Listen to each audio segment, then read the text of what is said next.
It is another edition of Time About the Movies, and today we're taking a look at the three films that came out on January 11th, 2008.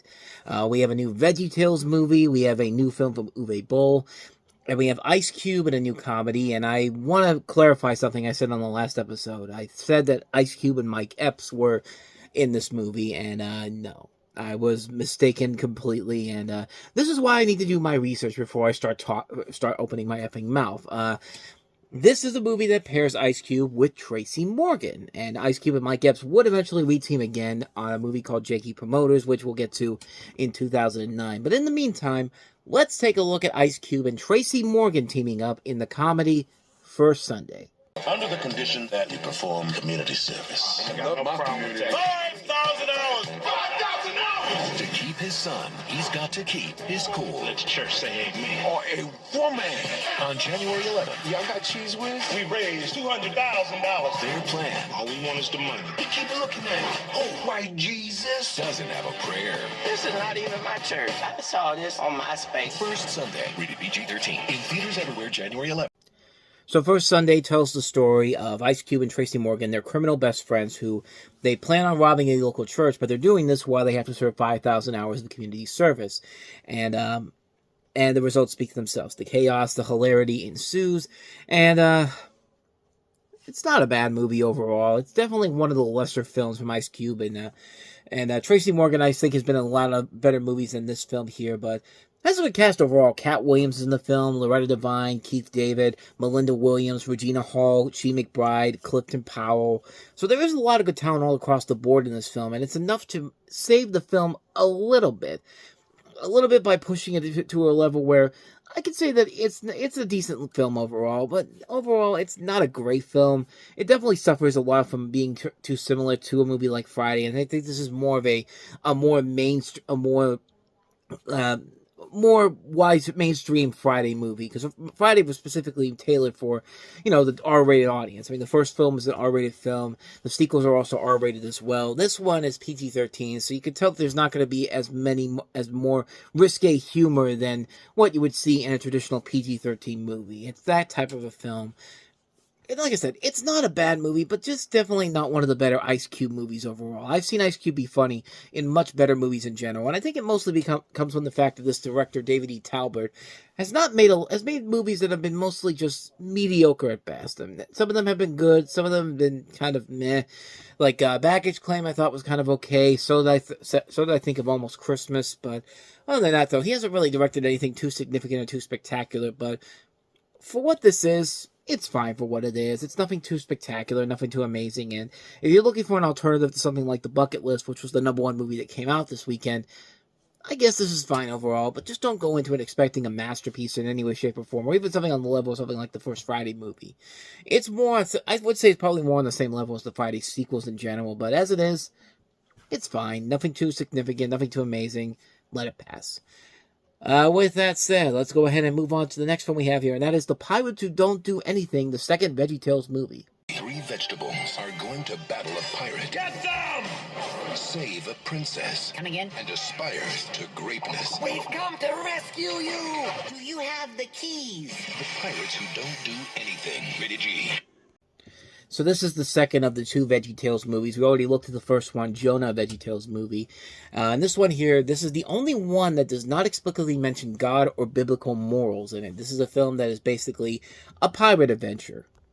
We essentially have 3 misfits, a very timid Elliot, Larry the Cucumber, lazy Cedric, played by Mr. Lunt, and no self-confident George, played by Pa Grape.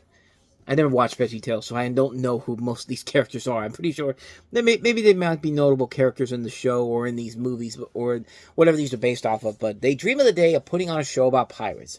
With their own problems of mind not having the dream come true, they soon find themselves traveling back in time to the 17th century and beginning a quest to rescue a royal family from an evil tyrant and learn about being pirates. And what's interesting about this movie is that this film actually had a script that was in the works all the way back in 2002, before Pirates of the Caribbean, The Curse of the Black Pearl came out, the first one of the series.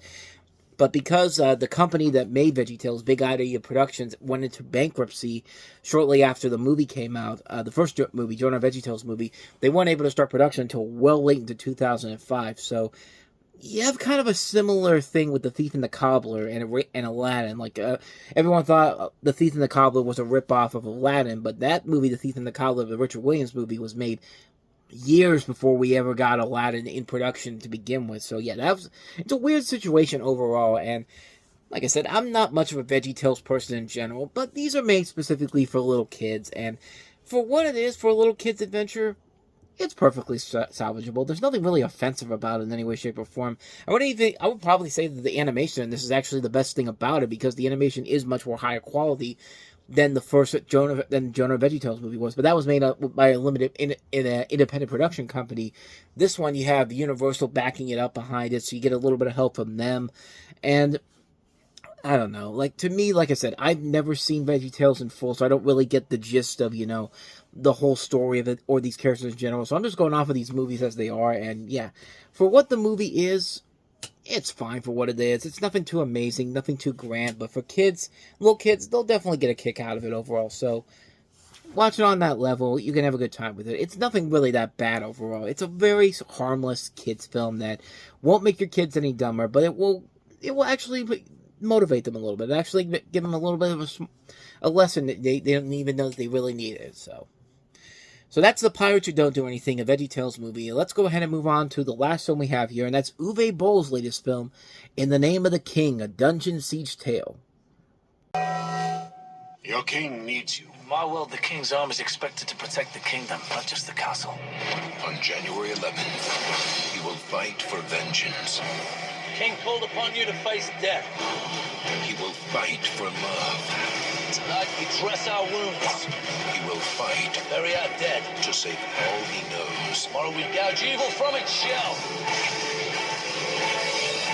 In the name of the king. Rated PG-13. Of course, this is Uwe Boll, so this is obviously based off a series of video games, but unlike Alone in the Dark and Blood Rain and House of the Dead, I don't know much about the video game in general, but even then, I think this is pretty much what you'd expect from an Uwe Boll movie. Set in the Kingdom of Ebb, you follow a farmer who's literally named Farmer, played by Jason Statham, who was adopted by his village. When Farmer's wife Solana, played by Claire Forlani, and his son learn to sell vegetables at the town of Stonebridge, Farmer's farm is attacked by creatures called Kroogs.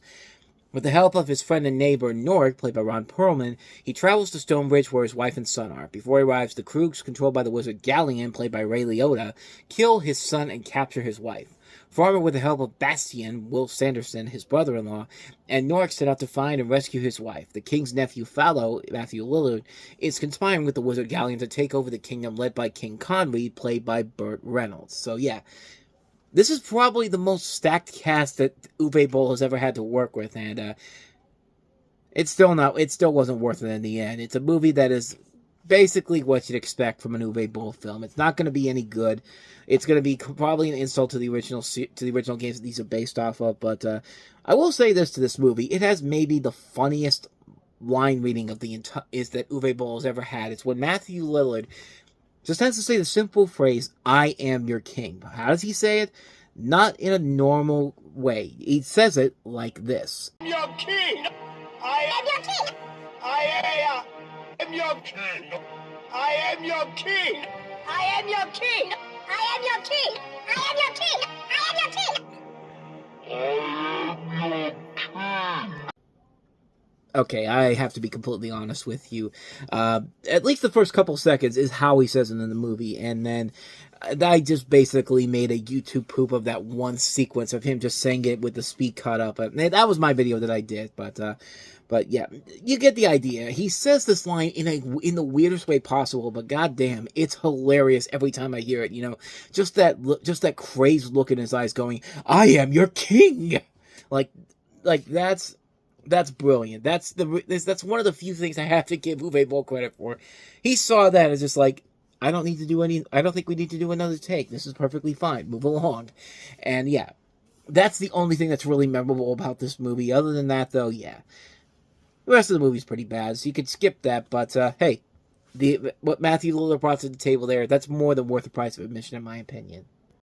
And so with all of that said, we're going to wrap up another edition of Time About the Movies. Now, the next time we meet, we've got 6 more movies to look at, including one of the first big viral hits in general. The movie that Snakes on a Plane wishes it could have done.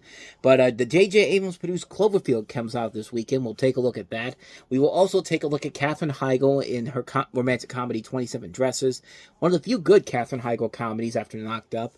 We have Diane Keaton teaming up with Queen Latifah and Katie Holmes in Mad Money. We have Woody Allen's latest film, Cassandra's Dream. We have the movie that's simply titled Teeth, but is anything but simple. It's basically a movie where this girl has teeth in her, you-know-what, her private area. If you know what I'm talking about, you know what I'm talking about. But if you don't, be ready for some effed up shit. But we also have one last film in particular to look at on that day.